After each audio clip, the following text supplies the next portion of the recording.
experience of having a tightness in a muscle, maybe you get a cramped neck, maybe something happens with your calf or some part of the body, and one of the best ways to deal with the cramp, we see this oftentimes on an athletic field or court, is you see like a trainer and they come in and they start rubbing that muscle group. And oftentimes almost feels worse at first, just to kind of get some blood flowing and to work out the kinks in the muscles. Sound familiar? Does that sound? So that it provides an ability for the muscle to not only continue to operate, but in some ways it gets stronger.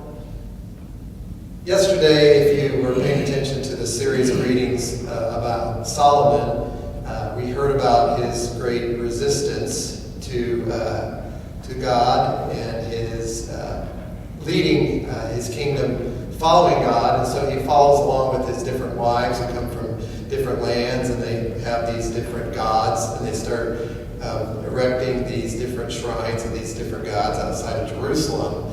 And he's becoming very rebellious, very resistant to God. So today we hear how that's going to be dealt with. We heard a little bit of the overall plan of God, which is to break up the kingdom.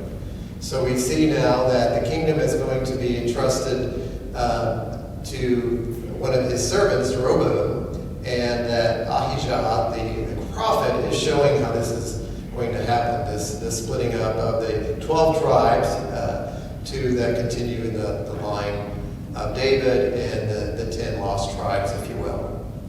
He takes this cloak, which the word is actually a play in Hebrew of the name Solomon.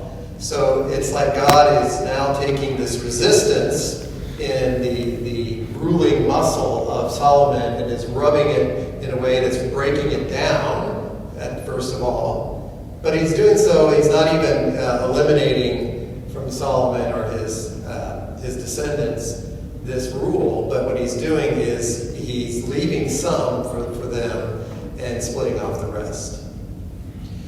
We see God's merciful hand at work even in what seems to be almost antithetical to God. But what God is doing is he's actively, and he does this in our hearts, is that he's combating the resistance that he finds in us, this rebelliousness, and he's breaking it down. And at first it seems to hurt, it seems to be more divisive, it seems to be doing more harm than good. But we see that the blood that flows and the strengthening that we have in the Holy Spirit through Jesus' active interaction in our resistance is what breaks us down, and that allows the divine power to flow into our life and to flow through us. And so this is a great lesson for us, that even if we have a wisdom of Solomon, we still have to have a faithfulness to the Lord and to resist, if you will, the resistances that we may have in following him.